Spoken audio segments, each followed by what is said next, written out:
I want to ask you a question. A classic question this time of year. What do you really want for Christmas? I don't know about you, this is probably my Grinch side coming out. I actually find presents a little bit stressful, choosing them for other people. What to say when people ask me what I would like. Godchildren, suddenly realising 2 days ago I haven't got them anything yet. What to do with the ones, I'm sure we all experience this, that you didn't really need or want, but you don't want to offend somebody. There's a bit of a stress sometimes around presents. I wonder what you really want for Christmas. And I wonder what you would really want if this was your last Christmas.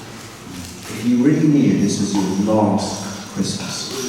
I will have a guess at it. I think number one for most of us would be we would want to have a really good time with our family and our friends. That would be pretty key. If it's our last Christmas, we want those closest to us. But I expect as well, a number of us here would want to have confidence what is going to happen when we do pass through that veil to the other side of death.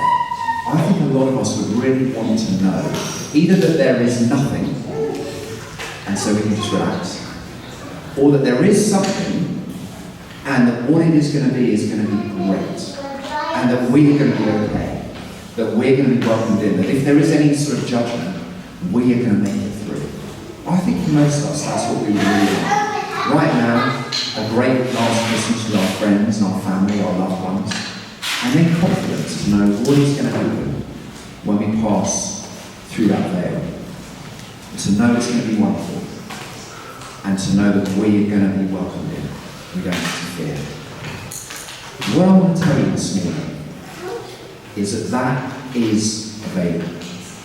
That is available to every single one of us here. I know it sounds too good to be true, perhaps. It sounds a bit like a fairy tale. It might be tempting just to switch on here we go. This is a bit of church that I'm not really that interested in. But I want to tell you, it is available because of 3 little words. Now, I wonder what you're thinking. There are 3 words that tend to be the climax of almost all Christmas movies. As Mariah Carey sang, all I want for Christmas is you. We tend to think the 3 words are, I love you. That some sort of romantic fulfillment or something might be what we really need. But I want to tell you there's something much, much better. They are not the 3 words that I want to tell you this morning. There are 3 words I want to tell you that I think can bring you joy and peace and comfort and hope and confidence that nothing else can. Because these are not 3 words from a human. They are 3 words from God to you. And the 3 words are these.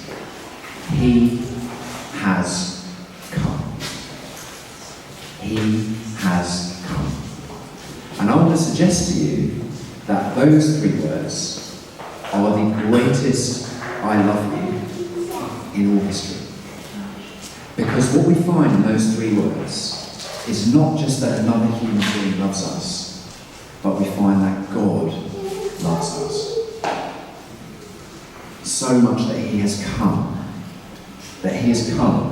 Christians have spent centuries in the build-up to Christmas celebrating a season called Advent. And Advent means arrival. So the season is all about getting ready for that arrival. It's a season of anticipation and of longing. An illustration we did a few weeks ago was an Advent calendar, where you will know you count down the days by unpicking a door, each day getting a little chocolate, but it's all building towards Christmas finally coming. And today I want to tell you, finally, after 3 weeks of celebrating Advent, that he has come. He has come. The one who satisfies our greatest longings and our greatest needs. And I'm talking, of course, about Jesus Christ. When he was born, one of the Puritans said of it that heaven kissed earth. When Jesus Christ was born, heaven kissed earth. Now some of you might be thinking, I really don't care. I really came for a mince pie, a carol, a bit of Christmas spirit. I want to tell you, being really serious, and I'll stake my life on this, that little baby in that manger 2,000 years ago is the greatest thing that has ever happened to you. The greatest thing that has ever happened to you. It's greater than a spouse, it's greater than a house, it's greater than a holiday, it's greater than children. It is the greatest thing that has ever happened to you. Because that little baby is your God. As John wrote, we heard, in the beginning was the Word, and the Word was with God, and the Word was God. And the Word became flesh and dwelled among us. This baby is the turning point of history. The turning point of history. We still define our calendar by that date. This baby is the one who planned you, who spoke you into existence, who wove you together, who knows every single hair on your head, who knows every single detail of the whole story of your life. And it is Him coming to rescue you. And now you might think, well, I don't really need rescuing. I don't even know if there is a God. I want to suggest to you that we are surrounded every moment by innumerable evidences that there is a God. Innumerable evidences. The intricate design of our universe, our planet, our bodies, and the beauty of these things, and the order of them. Now, I don't know how they quite land on this stat, but some much more intelligent professors than me tried to work out the possibility, the probability of this world existing. All the gravity, light, oxygen, water, air pressure, everything existing in a way that actually life could happen. And they calculated that there's 1 in 1 trillion, with so many zeros, you're not going to believe this, so many zeros. If you had been saying 1 trillion since the dawn of the universe, you still would not finish saying that number. That is the probability of all these things coming together. That is extraordinary. And how do we even then account for life itself? Where does life come from? And consciousness. I'm only just getting going, but there are so many evidences. I think, honestly, it is fair to say that it takes more faith to believe that this comes from absolutely nothing than that it comes from something. I believe in science like anybody else in our generation. And science teaches us pretty clearly that effects have causes. It's pretty hard to explain that all of this has come from nothing.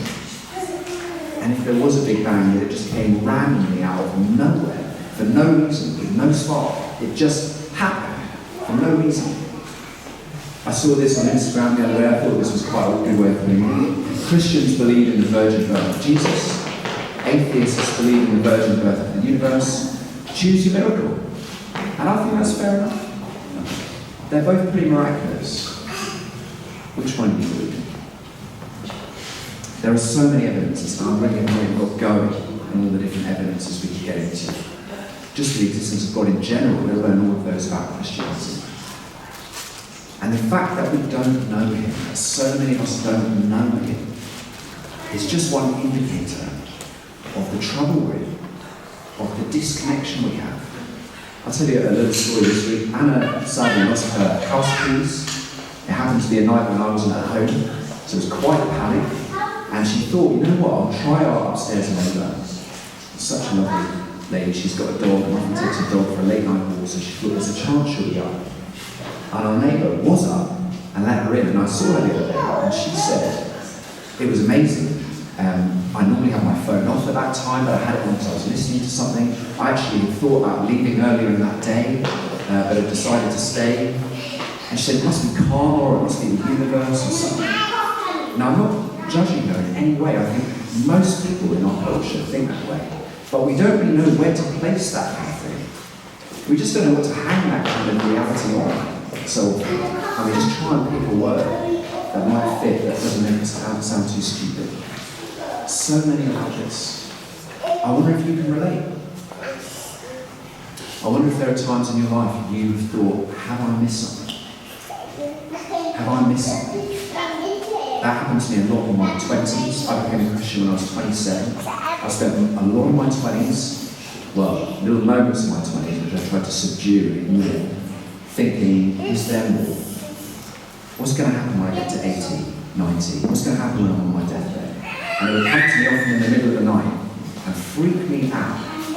And I'd do my best to distract myself. Maybe listen to some music, do something else in the morning, try and pretend that it can happen and get going. But it kept coming. Until eventually I thought I need to do this.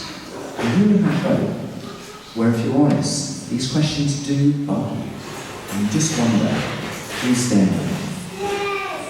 I want to tell you something. You may not have spent much time in your life caring about God. That might be the truth. But He cares about you so much that He has come.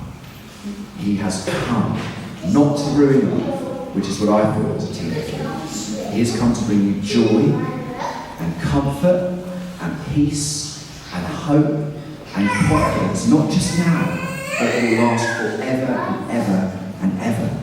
And the staggering thing is, this is so crazy, that when He came, God, into His own earth, most people didn't recognize it. Isn't that incredible? God came to His own, John wrote, but His own people did not receive Him. But here's the thing. God didn't come into the world for a hero's work. He didn't come so we'd all go, whoa, you're amazing, and then he could go back feeling a bit better about himself and sort of show off a little bit. He didn't come for those reasons. He came because of our disconnection to Him.